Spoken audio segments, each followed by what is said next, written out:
Came in, talked to Mr. Bird. Said, can you help me out? Can you put the TV in the car? Because I got a bad back and, you know what I mean, I don't want to fight with this thing. So he said, no problem, sir. Picked up the TV, took it outside. Scarpa opened the back door of his car. The guy put the TV in the car, split it across the seat, and Scarpa pushed him in the car, put a gun in his rib and told him, don't you fucking move. An FBI agent sat up in the front seat and they took off. Now, in the movie Mississippi Burning, they depicted this happening, but they never told you about Greg Scarpa. Greg Scarpa's never been mentioned in this. Top secret. Your boy Melee all day got it, though. I ain't had to dig too hard, but I had to dig a little bit to get it.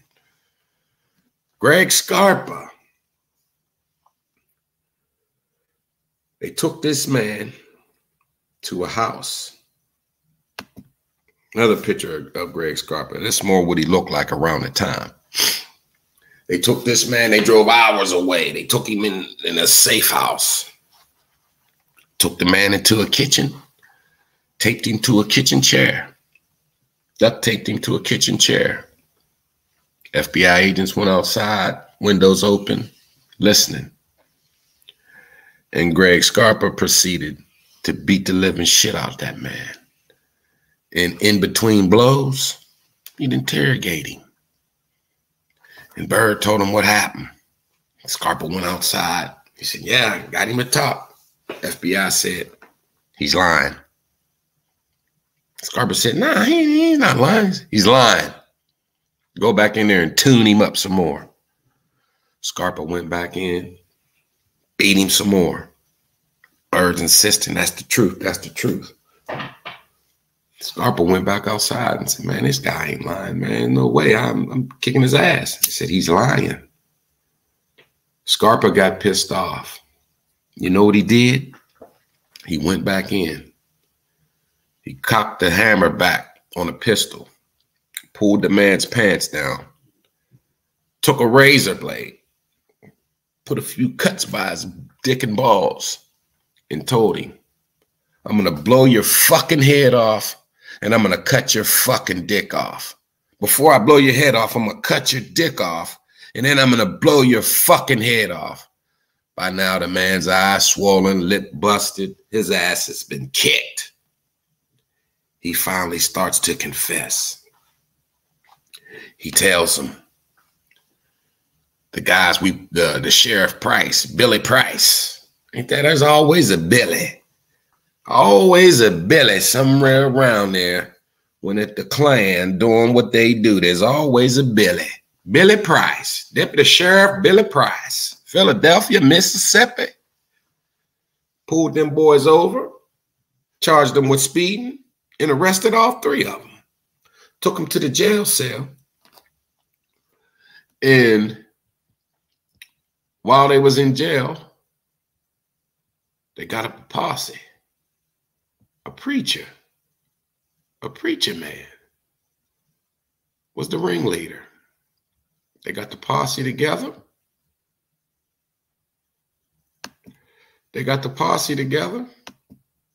And then they let him out of jail at night.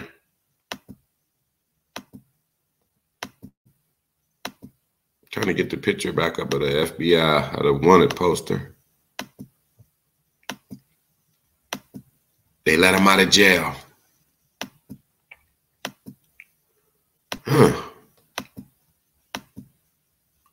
Those are all the men that were in Mississippi. The agents that all participated on the case. Let him out of jail. The sheriff followed him, Billy Price, and 2 carloads of Klansmen. Followed them boys. A high-speed chase ensued.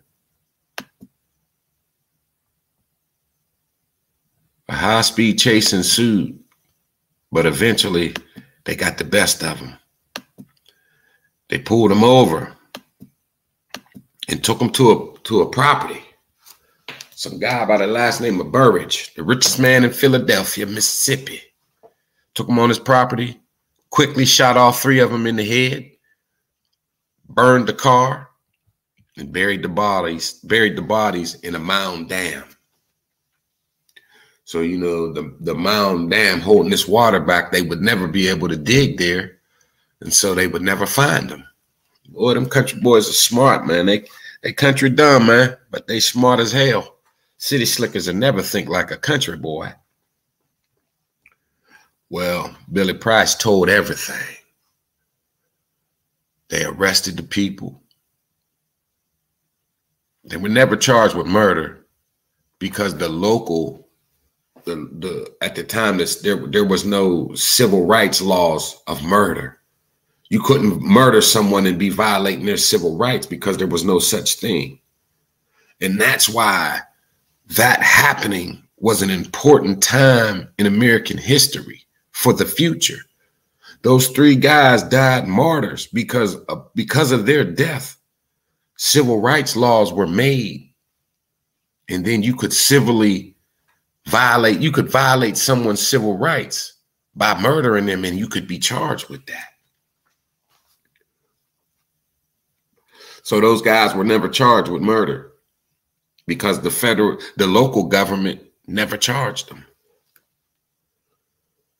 That Bird dude, he told the story. He was kidnapped by the FBI. No one believed him. Said it was horse shit what he was saying. The FBI hired a mafia killer to kidnap, beat to a bloody pulp a man who they knew committed a crime. So when you see people out here and I was set up, I was framed, and people think the government won't do that. Oh, yes, the government will do that. Now, you have to ask yourself. We've heard many people say it. 2 wrongs don't make a right. But in this scenario, I got to disagree. Them people killed them people. The FBI couldn't solve the case by doing right. They solved the case by doing wrong. And I got to say, in this case, I believe 2 wrongs made a right. They made a right. So when you hear about the government, set this one up, them did this, them did that, you got to ask yourself, is the government going to break the law to set someone up that ain't breaking the law? Possibly, if they want you bad enough. You can never say never about anything. But in this case, I'm glad they did it. I'm glad they did it. Because if they hadn't done it, the senator in the United States Senate said, oh, them boys ain't missing. They just hiding. This is a publicity stunt to draw attention to the good peoples of Philadelphia, Mississippi. This is just a publicity stunt. That's all it is. Now you find people going back to your homes, settle down. There's nothing to see here. These are good, fine folk here in Philadelphia, Mississippi. Yeah, good, fine folk that'll pull your ass out your car, lock you up in jail, and then blow your brains out. It's a sad, sad, sad, sad thing, man. And then you look at what's going on in Chicago or Jacksonville. These kids got guns and they teenagers. And it's a terrible thing. These black kids, it is literally a war zone. Because they're not just killing each other. They're not just killing gang members.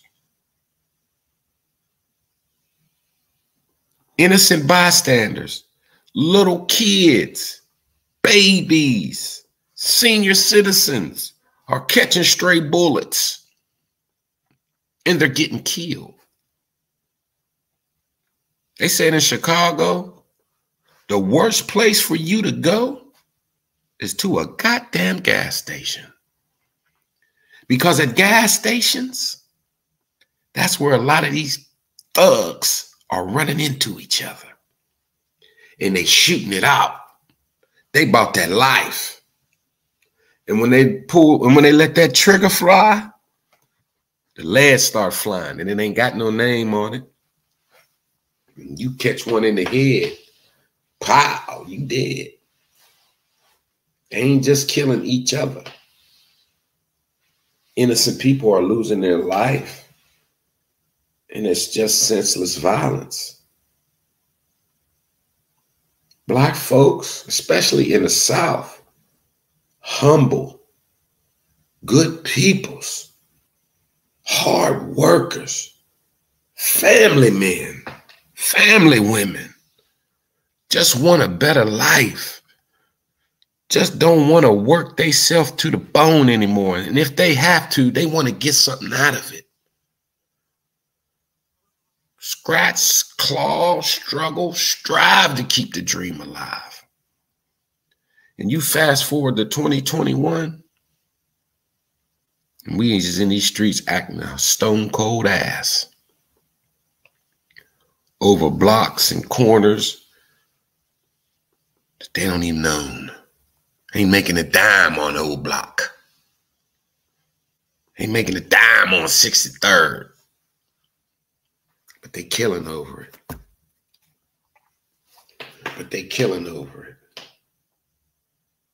FBG Duck got shot 15 times in the Rodeo Drive, the Gold Coast of Chicago. And now the FBI done picked that case up. Because tourists know they not safe. It's not safe to come to Chicago. And that's hurting their money. So now the FBI is involved a year later. Took them a whole year. But they're going to solve that FBG Duck case. Somebody's going to get out of a drug charge. Somebody's going to talk. Somebody's going to talk. Somebody's going to answer for the murder of FBG Duck. I guarantee you that. These black kids coming up in the inner city, they not safe traveling to school.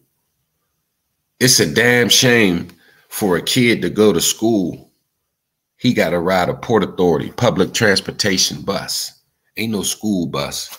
You got to go to a bus stop somewhere in the city and risk somebody pulling up on you and killing you, shooting you at the bus stop because you're not from their neighborhood. You will kill somebody that look like you, the same color as you, and you killing them for that reason. You're not killing the person that got you living in slum, terrible conditions. You're not going to go kill the landlord because he won't fix nothing. You're going to go kill somebody because they look like you. And they living in the same conditions you living under. Because if they wasn't, you wouldn't be around them. Everybody's in these cities struggling, trying to make $1 out of 15 cents. It's sad, man. It's sad that we killing our own people.